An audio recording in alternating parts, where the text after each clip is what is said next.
어깨 통증 때문에 운동을 쉬고 계신가요?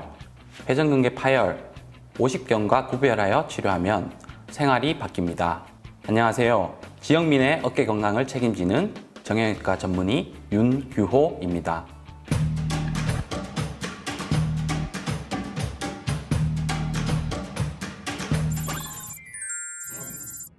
우리 몸에서 가장 크고 360도 회전을 할 수 있는 유일한 관절은 어깨 관절입니다. 이 어깨 관절이 회전할 수 있게 하는 4가지 힘줄이 있는데 그것을 회전근개라고 합니다.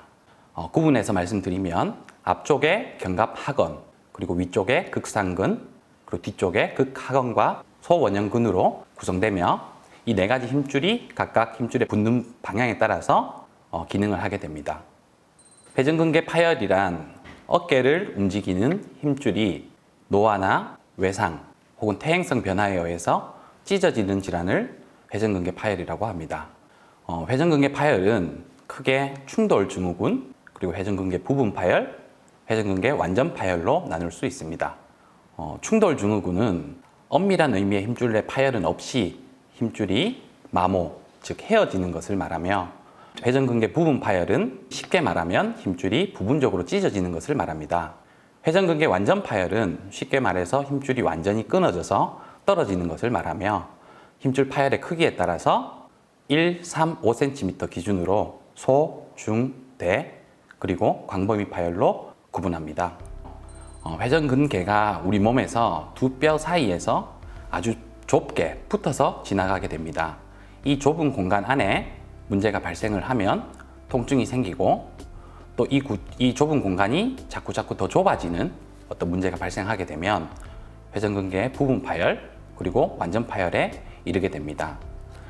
니어라고 하는 어깨 분야의 유명한 선생님께서는 회전근개 파열의 95%가 충돌에 의해 일어난다고 설명하였습니다. 여기서 충돌이라고 하면 우리 몸 속에서 견봉과 대결절이라고 하는 두 개의 뼈 사이에 힘줄이 반복적인 충돌을 일으키는 것입니다.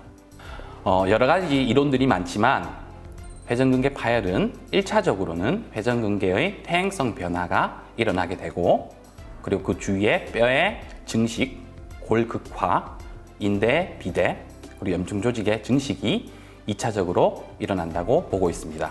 환자분들이 많이 하시는 말씀이 제가 몇 달 전에 넘어지고 나서 그때는 괜찮았는데 이후부터 아프다.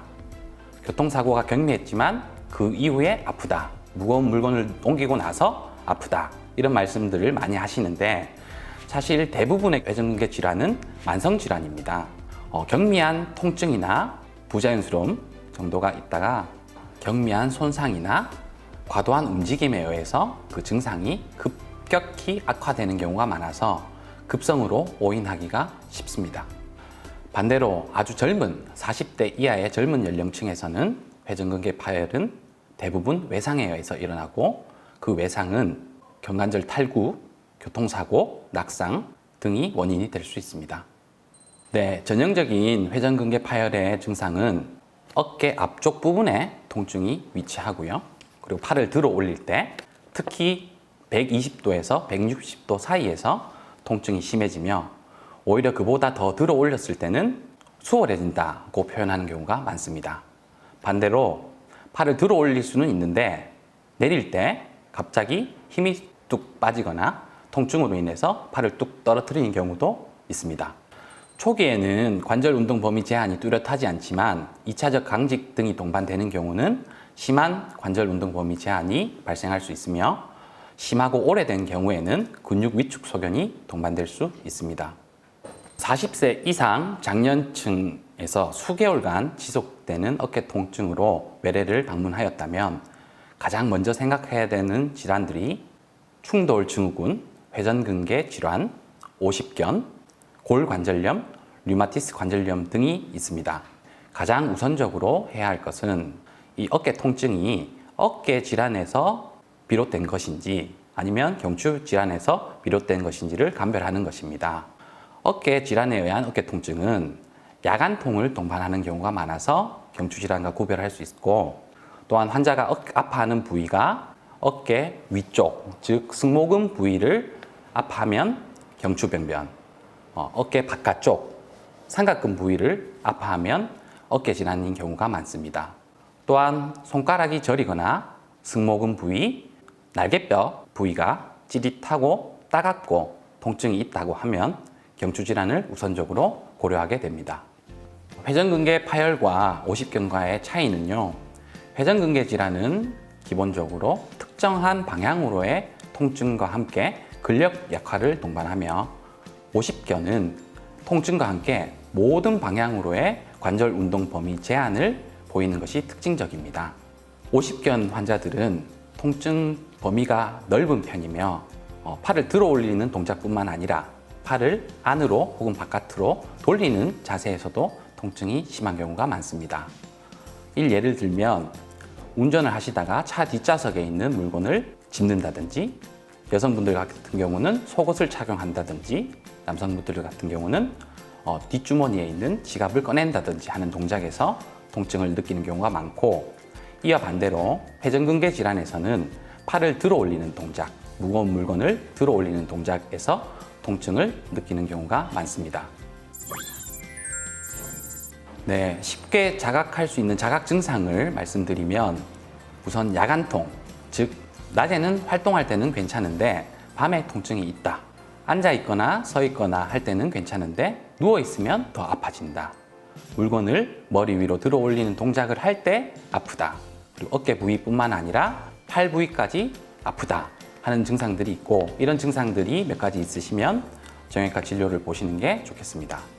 초기에 심하지 않은 회전근개 파열은 약물치료, 물리치료, 주사치료를 통해서 염증을 완화시키고 스트레칭과 근력 강화 운동을 통해서 관절 운동 범위의 회복, 근력 회복을 시행하게 됩니다.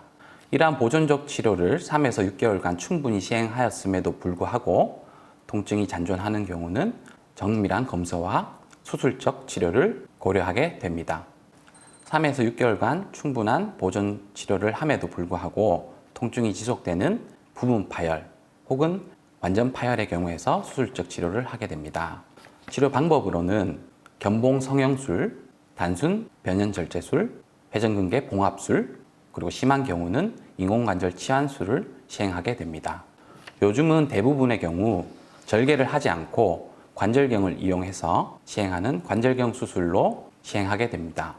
많은 경우에서 견봉 성형술과 함께 회전근개 봉합술을 시행하게 되고, 견봉 성형술은 충돌을 일으키는 견봉을 제거해서 병의 진행을 막는 역할을 하게 됩니다. 대부분의 경우에는 완전한 봉합이 가능하지만 파열이 너무 커서 봉합이 불가능할 경우는 부분 봉합을 시행하거나 혹은 봉합을 시행하지 않은 채 단순 통증 완화 목적으로 견봉 성형술만을 시행하기도 합니다.